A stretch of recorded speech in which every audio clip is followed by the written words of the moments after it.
Our discussion will focus on the question of Crimea, and we know that the war started 10 years ago, not 2 years ago, but 10 years ago, with the Russian attack on Crimea, with the Russian hidden but obvious at the same time attack by the Russian army, which the Russians notoriously called polite people or green men, as an insult to the fact that the Russians have killed the first Ukrainian soldier in the first days of the invasion and killed the first Crimean Tatar activist in the first day, kidnapped and killed and tortured and killed in the first days of invasion. So we know that the war started 10 years ago and then expanded to Donbass region and then came to other regions of Ukraine. And we will discuss today the ways how to deoccupy Crimea, how to reintegrate Crimea, what to do with the whole story, and how this war will end after the occupation of Crimea, hopefully, inshallah. And my name is Sergej Sumlenny. I spent 6 years in Kyiv working for the Heinrich Böll Foundation as director of Heinrich Böll Foundation in Kyiv, and after that I founded the European Resilience Initiative Center, which this year is a partner of Cafe Kyiv. We're very thankful to Konrad Adenauer Stiftung and all organizers. And we have great guests today. Alina Frolova will not be here, as you see at the panel. He has another event in Ukraine, could not leave, but we have great guests here. And I will start just in the order how the guests sit here. We have Emine Ziyatdinova, who is a co-founder of Ukrainian Warchive and independent researcher, and a great photographer, by the way.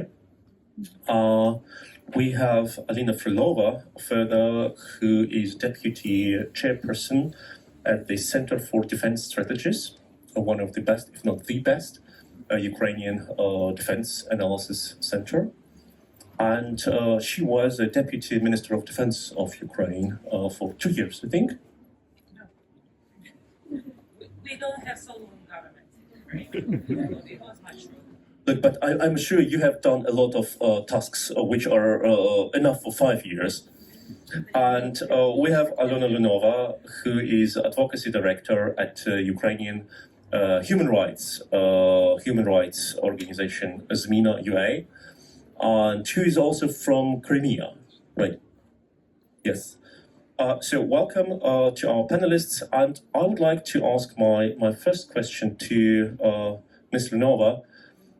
We know that the Russians, the first thing they started to do in Crimea in 2014, after the start of the occupation, they started to violate human rights. And what are the strategies of the Russians? What they do to strengthen their rule in the occupied Crimea? What are their strategies?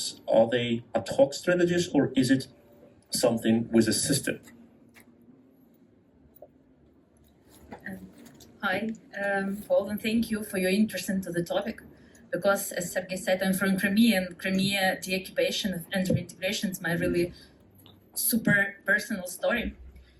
Because I really want to back home. That's why I work with this issue in the Human Rights Centre ZMINA.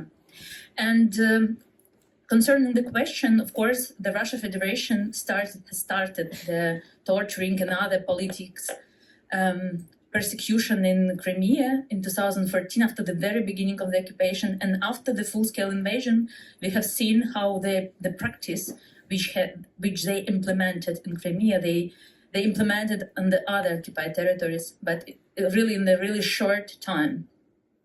So we can say about the practice which have been started in 2014, but right now we have the same in the territory of Crimea and the territory of other regions of Ukraine which have been occupied. But also we can say that after the beginning of the full-scale invasion, Russia transformed Crimea not just in military base, because they have done it after 2014, but they transformed Crimea, the peninsula, into big prison. In the space where people who was illegally abducted, civilians mostly, who have abducted on the territory which have been occupied after 2022. They transferred in the territory of Crimea and built new prisons. And this is also the mark of Russia Federation, because they tried to transform Ukrainian territory into big prisons for civilians and for the local populations, of course, via restriction of rules, of persecution on the political, religious ground, but also to create on the territory the atmosphere of fear, an atmosphere of illegal persecution, which any person on the Crimea can be persecuted at any moment. We can say about people who have been persecuted on the political reasons, and we have more than 100 names in the list, and also those who, after legal detention, became the political prisoners, and they are also just do not have the access to the medical care. And we have the list, ZMINA prepared the list of those who need to have medical care, but they do not have because of this position of penitential system of Russia Federation, but all of Russia Federation, honestly. But we know that the Russians they started to oppress the population in Crimea in the very first months and years. So one of the most famous in Germany prisoners from Crimea was Oleg Sentsov, a filmmaker who was arrested in early years of the occupation and sent for many months, if not like 2 to 3 years, to the Russian penal colony in the far north, which was clearly violating of any rules of even like for humanitarian law for occupation. But we know that the Russians violate the humanitarian law, which describes how the occupying power should especially respect the rights of the population, like forcibly conscription, militarizing of kids, forced passportization, and other practices. We know that certain practices of the Russian, like deportation of children in this full-scale invasion, are already being discussed by international legal structures like International Court of Justice. Do we have any chances that other practices violating of humanitarian law, as I said, forced conscription, militarization of children, forced passportization, deportation, that they can be a case of international investigation? They are the case of international investigation, by the way, and enforced disappearance and the deportation, and also enforced conscription, illegal conscription on those who are right now in the occupied territories. And Russia provided 17 conscription campaign on the occupied Crimea, but also we understand that after the beginning of the full-scale invasion, they provide the mobilization, also it's other type of conscription, and we do not have any doubts that they will do it again. So I believe that yes, it could be the chance to make this investigation more clear and more famous, let's say, but I don't know if we can see just case of Crimea or all occupied territories, because as I said before, Russians use different illegal practice on the Crimea, but next they just implemented the same practice on the occupied territory, other occupied territories, which right now we have almost 20% of the territory of Ukraine. Thank you. And thank you, Ms. Lunova. And I would like to expand this question to Ms. Ziyatdinova. Are the practices of oppression and of persecution which the Russians use against the Crimean Tatars, are they different in some ways? Like what kind of oppression is the people of Crimean Tatar face? So I can talk a little bit more on communication perspective, as I work more in media and journalism.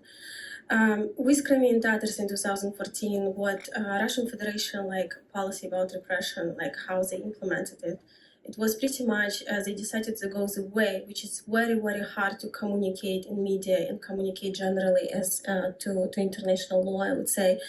They decided to target on charges on terrorism. And as Crimean Tatars are Turkic Muslim ethnic community, it becomes really hard to communicate it. So pretty much what happens that Russia passed in 2014 the law on extremism, terrorism, and separatism. And so most of these cases, which supposed to be viewed and perceived by public and the audience, like in the West and globally, as a political persecutions, very often are being like kind of silent, like people do not say anything, because the moment the terrorism comes as a charge, or like as a journalist you try to write the story about this political persecution, and you write Russian Federation, and we perceive Russia still as a kind of a country which has laws and have like a state like some kind of order, right? So the moment you write, this is like you write Islamic name, which is like have Arabic roots, and you write Russian Federation accused them of terrorism. That's the line which like pretty much stop any discussion, and it's really hard to explain that yes, those people are Muslim. Yes, some of them are part of more Orthodox Muslim communities among Crimean Tatars. And yes, they cover like some of the like women cover their heads and stuff, but it doesn't make them terrorists. And what the persecution is, it's a persecution of particular group in Crimea, which is opposed of Russian rule and the opposed of occupation and supported Ukraine. And that is like very thought through practice from Russian Federation, and pretty much makes it almost impossible to communicate. I just want to add that like this, of course, there are some cases which are easier to prove that they're political cases, of course, Oleg Sentsov is not Crimean Tatar, like people who are like very prominently involved in political life of Crimea before, or were involved in Ukrainian political life as some members of Mejlis, which is Crimean Tatar self-rule. But as Nariman Jalal, for example. But other cases, it's almost impossible to discuss. But we know that there were cases recently that the Russians arrested relatives of the Crimean Tatars who live in Crimea, who just visited the families. We know the case of a young woman who visited, I think, 21, 22 years old, who visited half a year ago her dying father in Crimea, and was immediately arrested and transferred later to Moscow prison under the charge of espionage, which is already ridiculous. And all these cases are here, and they are obviously serving the purpose to terrorize the Crimean Tatar population. But how do you see this, these actions of Russia in a context of at least 80 years long persecution of Crimean Tatar, if not 180 years long? Well, I think if you talk about Crimean Tatars persecution during the Russian Empire, Soviet Union, and Russian Federation since 2014, I think it's very good case, or like good case. It's one of the cases which a case of how colonialism and imperialism applied to the national. Well, I don't want to say minority, because when Russian Empire came as the first time during Catherine II and annexed Crimea, Crimean Tatars actually had self-rule, which was Crimean Khanate, and it was they were majority of population of Crimea, and they made up to 70 to 80% of population. And within like 150, 160 years, we saw how the policies and like how all these things about how these policies which Russian Empire first and then Soviet Union applied and then Russian Federation continued to apply. There is really like, they were very similar in a way. One of the first things they did, they were there were economical, like during Russian Empire, there were some economical persecution of Crimean Tatar, like people who like did the trade and stuff like that. And so a lot of Crimean Tatars start immigrate. And so population, we are talking about population replacement. The local population started immigrate. At that time, it's mostly to Ottoman Empire, which is nowadays Turkey. And then we have Russian Empire bringing people into Crimea from the inside of Russia, like who are Slavic, who are Russians themselves. And the same actually, when you look at the longer history, Soviet Union did exactly the same. So during 1944, entire Crimean Tatar population was deported from Crimea in an inhumane way of the false accusations of collaboration with Nazis. And so what the Soviet Union did, the first thing they did, they renamed all the names of the cities and villages and rivers and mountains. Only thing they didn't rename, it was naval, kind of naval interest geographical points like Balaclava or like Aipetri, which like they used for naval navigation. And then what they did, they start pretty much bringing a population into Crimea, like a lot. And so we are talking also not only population from today's Russia, but also from Ukraine, which is Chernivtsi, Khmelnytsky, and other region. But they had very also policy of bringing people who were very young, who didn't have connection to the land, like because Soviet Union has education. If you finish like some kind of like technicum or college or anything, especially in agronomy, they take you and they send you somewhere far away from your family, away from where you grew up, to some land. So which one's the Crimea? So like, for example, my village where I grew up, after we returned from Uzbekistan, where I was born in deportation, there were mostly people from Khmelnytsky and Chernivtsi region. And all of these people were moved there after like 19, 18 years old, right after like agronomy college. And they were also like kind of faced quite a lot of believers in communist regime, in collectivization, in collective farms and all these kind of things. And that is exactly what the Russian Empire and the Soviets did a lot, the renaming of the streets, of the towns, of the rivers, mountains, also destruction of cemeteries, which is pretty typical for all genocidal practices. You destroy the churches, temples, mosques, and you destroy the cemeteries. So after one generation, you say, you have never lived here, because the city is called with the Russian name or with a Soviet name, a neutral name like Sovetsk, Leninsk, or something like that. And there is no cemetery, there is no church, there is no mosque. You have never been here. And that's what they did in many regions, not only in Crimea, but in Crimea, of course, in a most brutal way, as the Crimean Tatars were not allowed even to visit Crimea after like dozens of years after the deportation, until the end of the Soviet Union. But that is what I wanted to ask Ms. Frolova. Ms. Ziyatdinova has already mentioned the replacement of the population and how the Russians brought loyal Russians from central Russian regions. We know it happened in the 50s, as the kolkhozniki were brought to Crimea, but the same is happening now. What do you see from the point of view of a military analyst in this practice? Is it, what motives and what strategy is behind of that? Well, as for me, this strategy is quite obvious. Yes, what Russia declares when they start to attack some countries, they say that we are protecting Russian-speaking population. So you first brought the population to some area, then you give some floor to put the roots there, to have the, assets, flats, houses, whatever. And then you claim that this is your territory. So this is the policy which was implemented many years from now on in Crimea in accordance with like a different evaluation.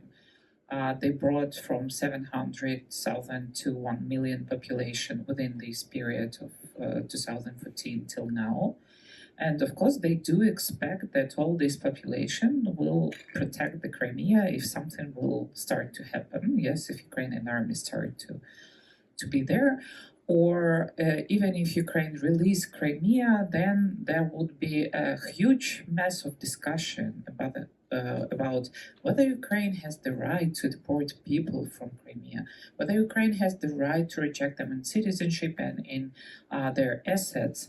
And so we already have this discussion, because one of the first questions which I usually got from my European partners: will you violate rights of those Russians who are living in Crimea? I'm sorry, yes, we will.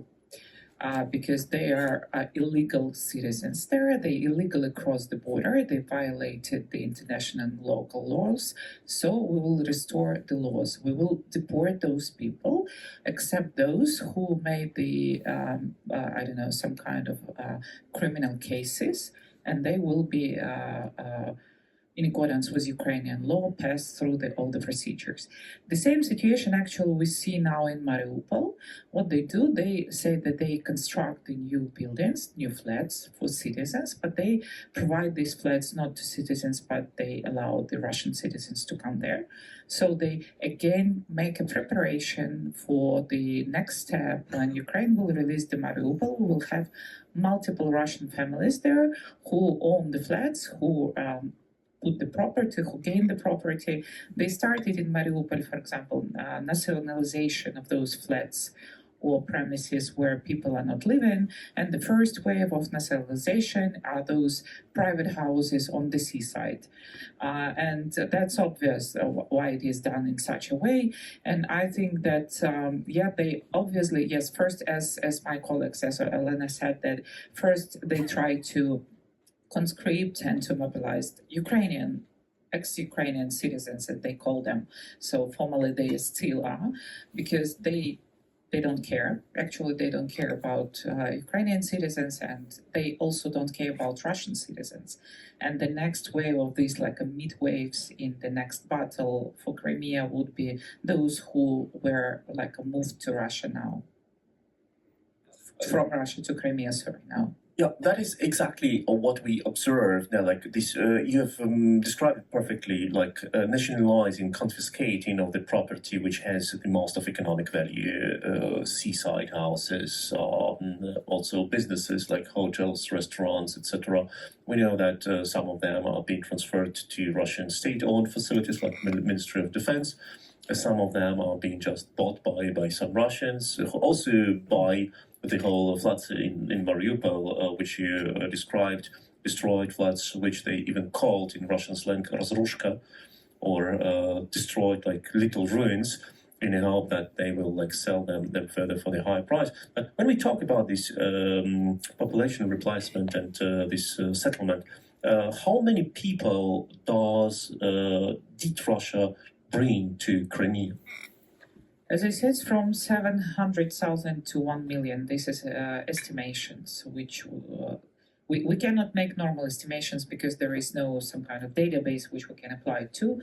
But we know at least how many militaries are there, and calculating those who serve, like some supporting services, their families, plus those who officially make some procurements or purchasement in Crimea. So that's like up to 1 million. I think that's maybe even more now already. Yeah, no concrete data, but a different evaluation gives more or less this figure. But now we come to another question, and this question is the future liberation of Crimea. We know how it came to the situation. Crimea was taken by military force, by sending Russian militaries to Crimea, by releasing Russian garrisons from the garrisons to Crimea in violation of international agreements, as the Russian troops started to block the Ukrainian garrisons, and then the Russians came with the planes and organized this illegal so-called referendum in the occupied territory under the gunpoint, and then they started to militarize the peninsula.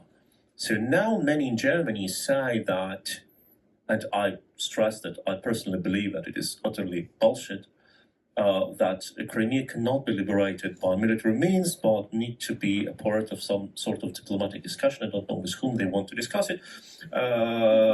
But we know that during the last years, decades, Crimea was a case of indefendable peninsula. At every time when some nation took Crimea during the last 150 years, it mostly took it by force. Isn't it a contradiction per se that Germany believes that Crimea cannot be liberated by military force, while we know out of history that Crimea cannot be defended by military force?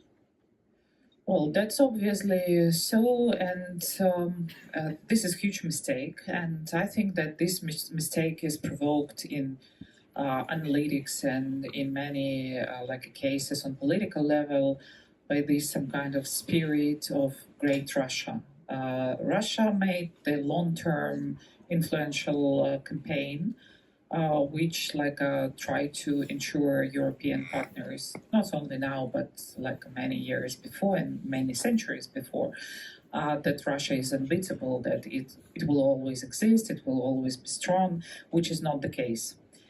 We saw already for last years that Russia is a very beatable country.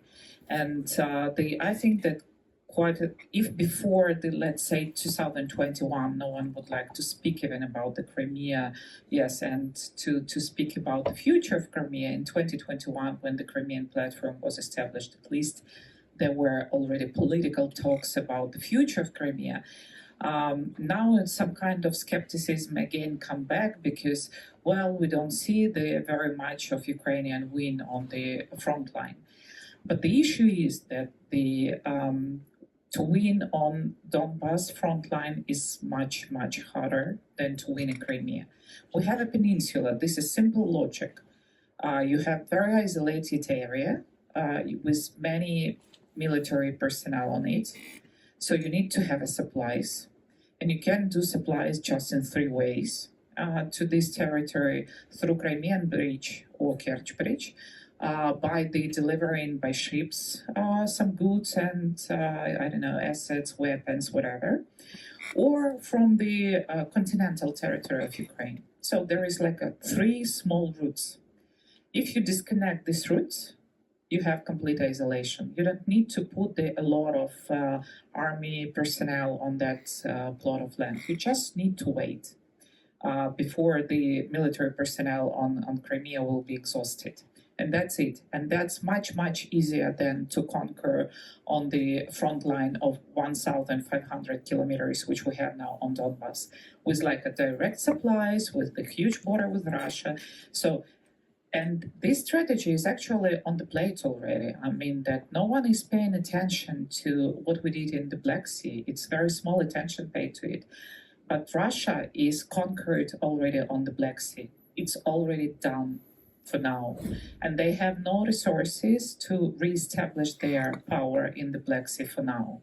If the Turkey won't let them in, Russia have no sources from where they can restore their fleet. And just to remind you that Russia now deployed most of their fleet, which was located in Crimean ports, now to Novorossiysk.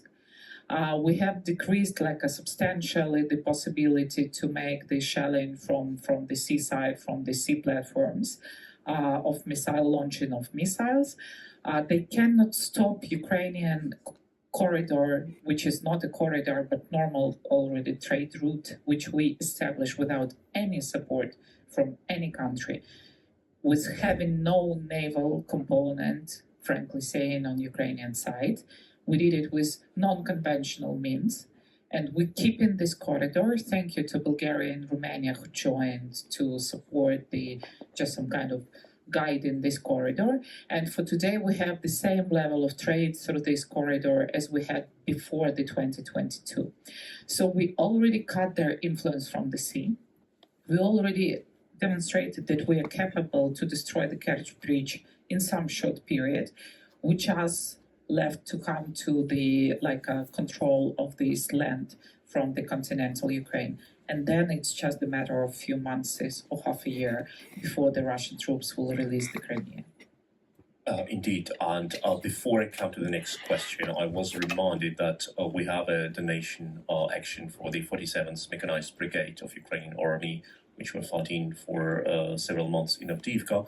We have a donation box over there, and there is also a paper with a QR code if you want to donate by PayPal.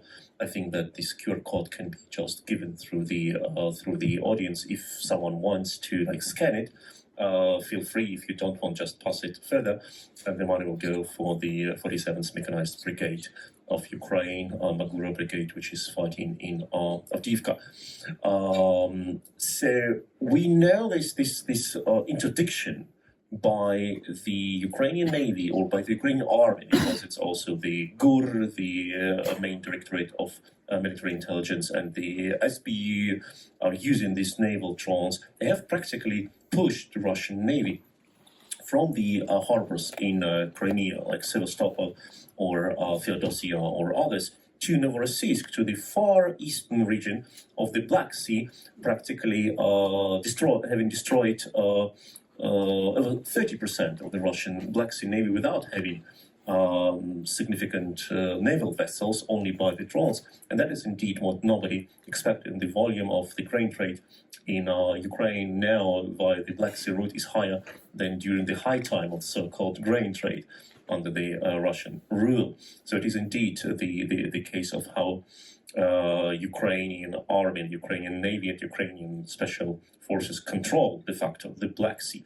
But when we talk about the liberation of Crimea by military means, you have already described how the Russian defense can collapse when the Ukrainian army cuts the supply lines. What will happen to the Russian military personnel and to Russian civil population who hoped to live forever in occupied territory? You have partly mentioned it. Does the Ukrainian government has some certain plans, like how to do it step by step? Yeah, we'll speak together with Alena on this issue, because we've been working together on the strategy of Ukrainian government, how to what is the plan after the occupation of Crimea. And I was responsible for security and defense part, and Alena for all the other parts. So, what will happen with the personnel, military personnel, if they are not good swimmers, and so that they will be prisoners of war? It's obviously because if our army comes, their military personnel should be prisoners of war, and for them maybe it will be a good choice because they will stay alive and safe and in good conditions. Which we cannot say about our prisoners of war at all.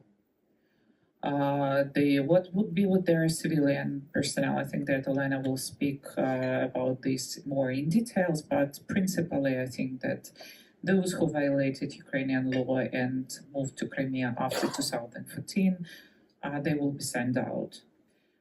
Those who came before and was collaborating with the occupying authorities, they will be brought to justice and to court in accordance with the Ukrainian law. I hope that those who were living in Crimea before were not collaborating but still have some kind of Russian supporting position will make a choice to leave Ukraine. Of course, we cannot push them, but we hope so, because there is one issue which strikes a lot many Ukrainians in this time already, when we have 10 years of war. In many cases, we lost the meaning of the words. In many cases, we substitute with saying that Russia implies the law. They are not implying the law. That Russia is taking prisoners of war. They are not taking the prisoners of war. They're taking civilians who are not the military personnel. They're killing our military, and we investigated, although this is just all seen on video online. And we lost a lot of meanings. And before Ukraine was prohibiting Russian TV channels, we've been accused in violating the democratic rules. Now many European partners made the same, because they know that this is the threat. this is not the media, this is like a proxy. And Russian church in Ukraine is not the church, it's a proxy, it's influence network.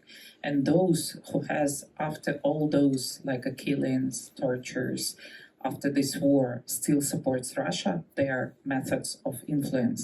And we don't want in our country anymore those who are influencing us and prepare us to next war. I have a little to add because it really, you really was setting. We do not have a clear position of Ukrainian government right now, but we are working on it. Because, of course, we understand and fully implemented the democratic standards and standards about expulsion, of course, and we can't provide collective expulsion, of course. But at the same time, as Alina said, we need to understand the threats. And the Ukrainian obligations, according to European standards, is really important for us, but also we need to understand the threats.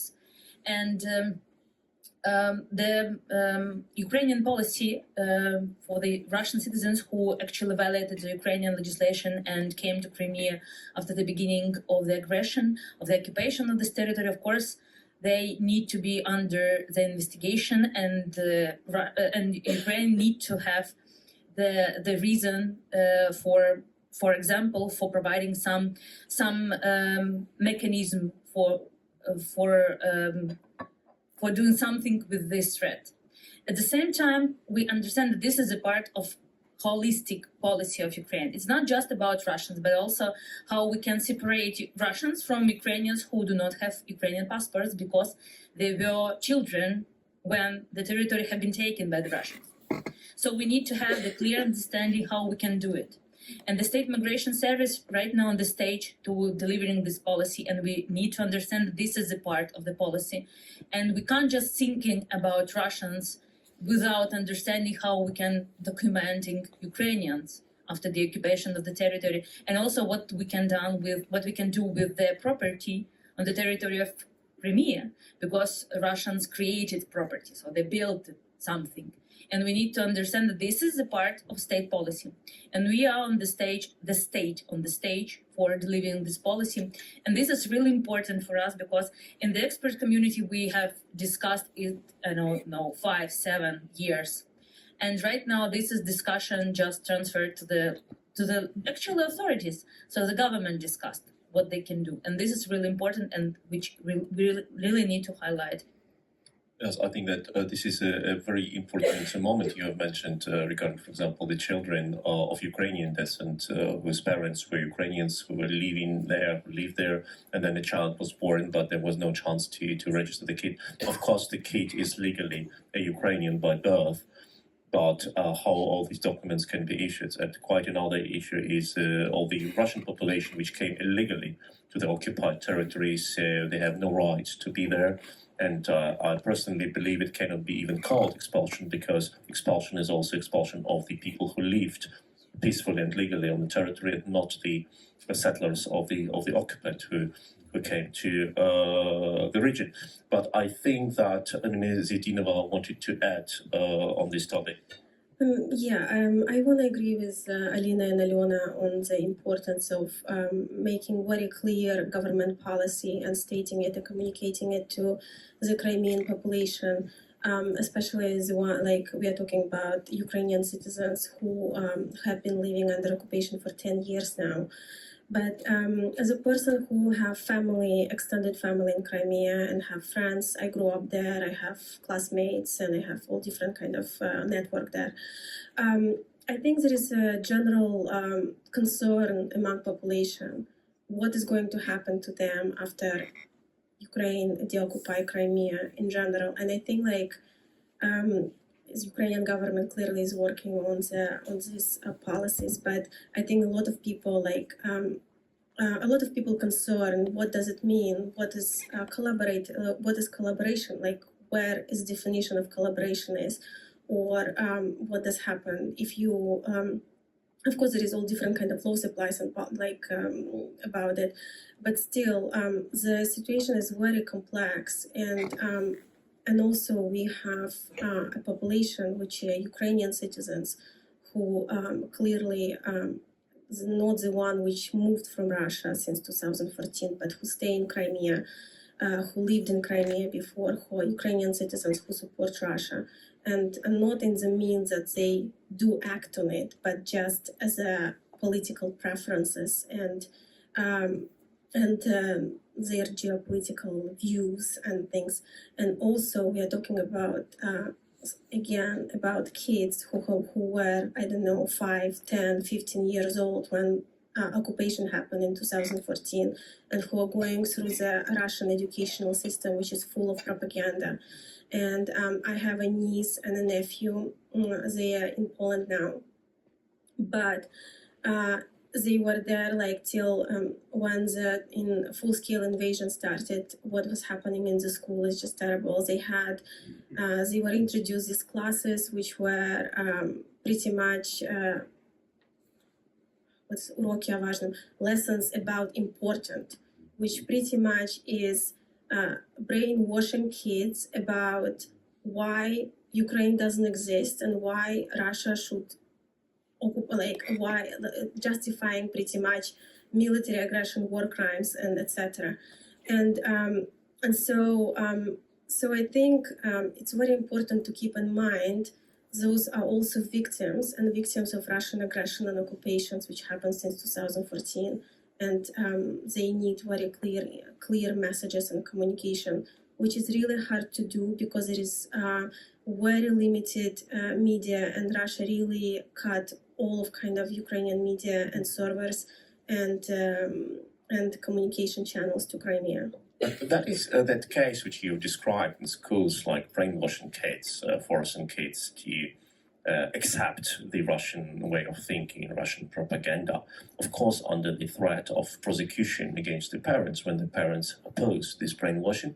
This is, from my perspective, is a very clear case of collaboration, which should be punished by prosecution when the teachers, they could be Ukrainians, they could be imported Russians, but these teachers who impose on kids this way of propaganda, they could be clearly prosecuted from my perspective, as it is to some extent some sort of torture against the kids.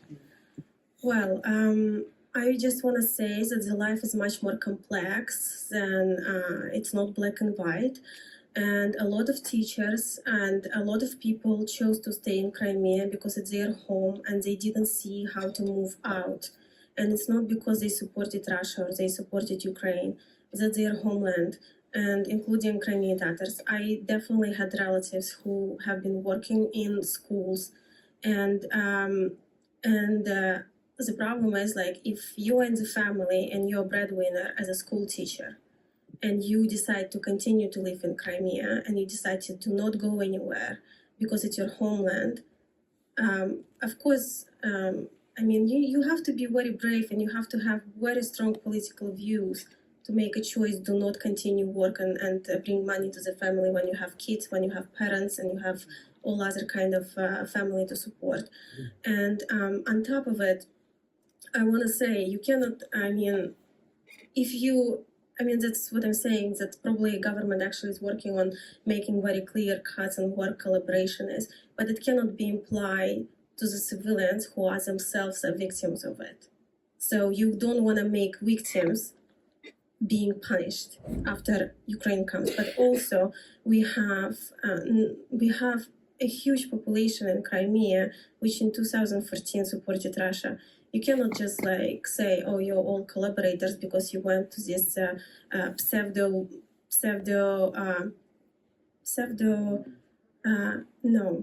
I don't call it referendum even. It's polling, pseudo polling, opinion polling. Yeah, that is a very interesting perspective which you have described. Like, how can we separate the cases of punishable collaboration and other things? But I wanted to pass it further. And in addition to your reply to what Emine Ziyatdinova just said, I wanted to ask you a question we have seen several cases of prosecution by Russia against very young people in Crimea, like teenagers who were not even prosecuted by this quasi-legal, pseudo-legal means. It's not a law, of course, but just like were some sort of pressured to apologize for something, etc. But the case was that the public sayings by Crimean teenagers supporting Ukraine and blaming Russia have obviously turned to be very often in Crimea since like a couple of years. Is it the case that the generation which has never seen free Ukraine practically in their life grew up pretty pro-Ukrainian? It's a really interesting question because it's really the tendency on the all occupied territories, actually, even on those in Crimea, also on Lugansk and Donetsk region. But what I wanted to say, and actually I really agree with the idea that the collaboration legislation of Ukraine is not really clear and not really about justice, and we need to admit it, and we need to change it, because right now every and each person who are living on the occupied territories can be considered as those who are collaborators. And this is unfair for those who are living on the occupied territories and do not do anything, do not violate Ukrainian laws, different laws, but they try to survive. And this is really need to be the clear signal from Ukrainian authorities that those who want to survive can survive whatever they want to do in any way that they can. But those who affect Ukrainian authorities, who do something which have really hard consequences, for example, the head tops of administrators who actually became leaders of those regime on the occupied territories, who create this regime, and also those who work in the courts and actually provide persecution on the political reasons of Nariman Jalal and others. And we need to really have this distinguished, this really clear understanding who are the collaborators which we need to persecute, and we need to provide liability according to the criminal law. But the criminal law is not the case, the only case and the only answer for the collaboration issues. We also have different kind of instrument of transitional justice. We have lustration and vetting procedures. We have different kinds of instrument, but not in Ukraine right now. And we are working to have such instrument in our legislation.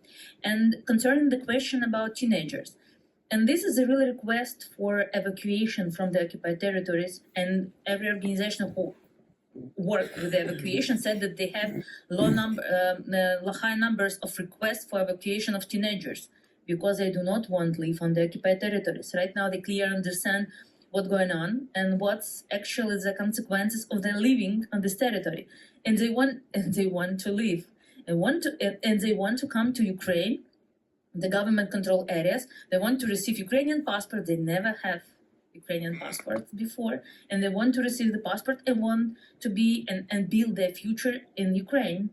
And of course, Russian authorities, make some obstacles for leaving Russia. They changing the law, and right now Ukrainians who have just certificate of birth can't leave Russia Federation without the passport and some documents from the parents until 18. So these young persons just forced to live inside the awful state. And when they are 18, they can be conscripted. Yes, and this is also we saw the persecution of children, because Russians try to target those who are actually provide some active position. Local authorities, journalists, human rights defenders, all those who became the target of first years, right now they change their strategy and they targeted those young people who want to show their position, for Ukrainian position, and they persecuted for Ukrainian position, and even for not really Russian position. So they try to target for young, for the yellow and blue, colors in the clothes. And this is a question that Russia really feels the threat. That is very interesting perspective. By the way, at the webpage of the European Resilience Initiative Center, European thank you, resilience.org, you can find an article written about the strategies of resilience in the occupied territories of Kherson and Zaporizhia, written by Ukrainian scholars Sergej Danilov and Oksana Mikhaeva, who made a research on the occupied territories after their liberation and asked the locals what was the collaboration, what was resilience, how they reacted to certain situations. I highly recommend to read it. As I said, European-resilience.org. I think the tale of the survivors on the occupied territories is the name of the research. Highly recommend. But I would love to have now an opportunity to give you a floor. You may ask your question. Please be brief and name yourself and say to whom you want to ask a question. You will be provided a microphone, and the event is being recorded, so please keep in mind that your question will be a part of the recorded event. Yes, the lady and the gentleman. Sasha, could you please provide the... Thank you. And tell to whom you would like to ask this question. Yeah. Thank you for the discussion. It was very interesting. My name is Annette, and I have a question for, I think, Mrs. Alina.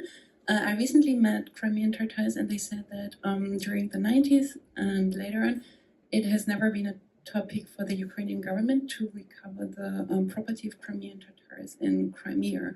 And so, because now you're discussing how to recover the property, like taken away by Russia in the last 10 years, maybe are there also ideas to treat both problems at the same time? And the second question is, what they also said is that now the Ukrainian government, they are renaming like the names of, I don't know, towns and geography in Crimea, but that they are using Ukrainian names and not the original Crimean Tatar names. That's what they said. Okay, thank you. Well, you know that, yeah, we really did have a problem. I'm not the legal, like a lawyer. Yeah, I will give the floor then afterwards to my colleagues. Of course, Ukrainian government before has the problems because it was like a massive deportation of Crimean Tatars. We never have a precedent of bringing back people. I'm very happy that Ukrainian state did it and like allowed Crimean Tatars, yes, to come back to Ukraine, to Crimea, and later already, like as for me, late, but it's still there. We adopted the law on indigenous people in Ukraine, protecting the rights of Crimean Tatars, and so. All that is important, and all this is a place for discussion and for solution because we're a democratic country, even in war. But one thing I would like to say that this is not the discussion about how the Crimean should be deoccupied and how the war should be ended. We shouldn't put on the same table the question about Russia in Crimea and all the violations and what was the actions of Ukrainian government before. Because this is not the issue of our country being corrupt, of our government made some mistakes like before, our society wasn't so active. All this gives no excuse to what Russia is doing. The question number one, they should leave and they should be punished. The question number two, how we together, all Ukrainian political nation, which includes more than 100 ethnical nations, will solve our future. How we will deal with assets, how we will deal with children, what language we will speak. This is our case. And we're a democratic country and we will decide it. But first, Russia have to leave and they should be punished. I'll just add, I actually agree with Alina that it's completely true that in 90s when Crimean Tatars, including my family, were returning to Crimea, Ukrainian government never paid a lot of attention to Crimean Tatar problems, and there were always some issues with Ukrainian government on solving the problems and bringing it to the table. And actually, but there is also historical reasons for it. And if you're talking about 90s, it's just a fall of Soviet Union, and as well of Ukrainian population.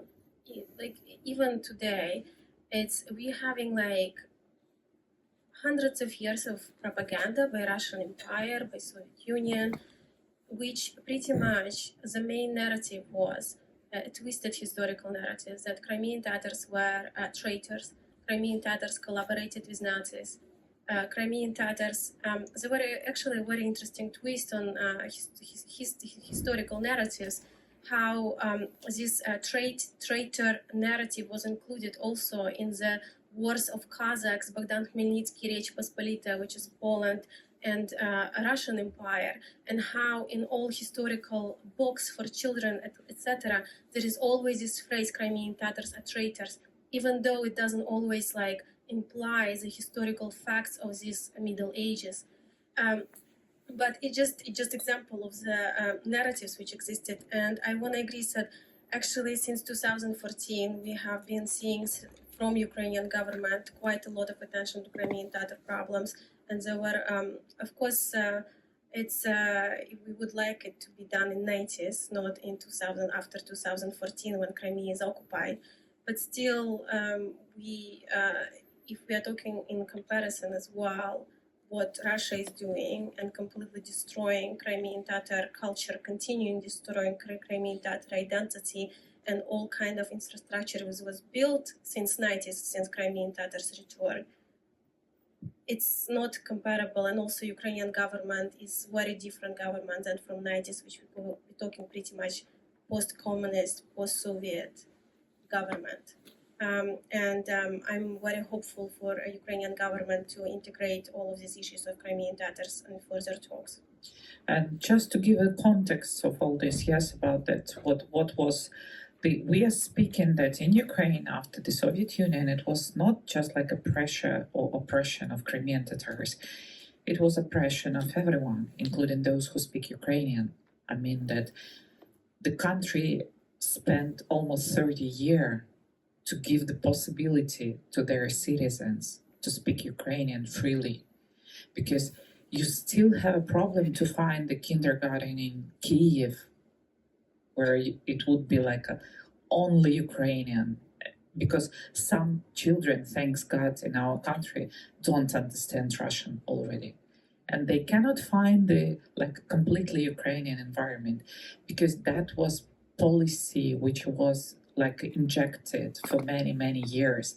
And to get over from this disease, it needs a time. It was not like a will of Ukrainian government. It was a post-Soviet influence still. Indeed, we remember that the case of a person being killed in the street for speaking Ukrainian was 2019 in Bakhmut, and the case of protocolized case when customers were kicked out of the supermarket because they asked question in Ukrainian was in Odessa in 2020, if I'm not mistaken. But now we are nearing the end, and I'm afraid that we have already overstretched the time, but we started later. So blame on the previous panel. The last question was from the gentleman over there. I would ask you to ask the question to who you are, and I think that will be the finalizing of the discussion. Okay, I'll try to keep it short. The name is Andrei Schenk, freelance reporter, freelance German reporter, formerly DPA and other publishers. And I have a question, I think maybe to the three of you, but first and foremost, I think to Ms. Ziyatdinova and Ms. Frolova. One of the last publications that I worked on was about the forceful deportation of Ukrainian children from the occupied regions. And there were indicators, and also I would rather say even proof, of the role of the Crimean Peninsula within this process. And maybe you can elaborate a little bit on this, what role Crimea territory and the occupation forces are playing in this context, and because it's also, I think, would be important in the reintegration and the prosecution process later. Thank you. Thank you. I can say that that Russia transformed Crimea in the prison. I started with this thesis because this is the easiest way to transfer children from the territory of Kherson region, for example, via Crimea. And we discovered several big cases when Ukrainian children have been transferred from the Kherson region before liberation of the areas to the territory to the camps in Crimea, in Evpatoria or in Feodosia. So this is not the famous cases, but this is just the way, because after Crimea they transferred to the territory of Russia, actually, and they do not keep children, usually do not keep children in Crimea, except the one institution for really small children in Simferopol, Yolochka, if I'm not mistaken. So Crimea is really used for this, for such point, for transfer further to the territory of Russia Federation, and also to keeping civilian hostages, because they built new prisons for civilians who have been abducted to the territory of Kherson and Zaporizhia region. So I don't know if this is a real scheme for every time when they transfer somebody from the territory of Ukraine, which have been occupied, but we usually if you said about deportation in 2022, we received such cases, but not for children, but also for prisoners, because Russia actually deported more than 3,000 prisoners from Kherson region and also via territory of Crimea, and this is just the way. I think that is the very impressive and strong image of Russia, which transforms everything into prison or a torture or detention center, which is actually very scary, and that's why Russia must be stopped, and of course Ukraine must be helped with everything we have, and as much as possible and as soon as possible. I think as we have now 10 p.m. more than 10 p.m. time, later than 10 p.m. And I'm absolutely impressed how many people we have. I counted on 60. I could not count anymore, but we have more than 60 people. And people who are staying there on the stairs, thank you so much that you came here and expressed so much of your interest. I also thank you very much our guest, Alena Lunova, who is advocacy director at ZMINA UA, Alina Frolova, who is deputy chairperson at Defense Strategy Center and ex-deputy defense minister of Ukraine, and Emine Ziyatdinova, who is a founder of Ukrainian director of Ukrainian War Archive and a researcher. My name is Sergej Sumlenny. I work for the European Resilience Initiative Center. Thank you very much that you came here. Thank you for this amazing discussion. And I need to remind that at least two persons have made yesterday over 30 hours of trip from Kyiv to Ukraine without sleeping in trains. And that is the price that you paid for bringing this information to Berlin. And it is really incredible. I know, because I do such trips pretty often, it is exhausting. Thank you so much.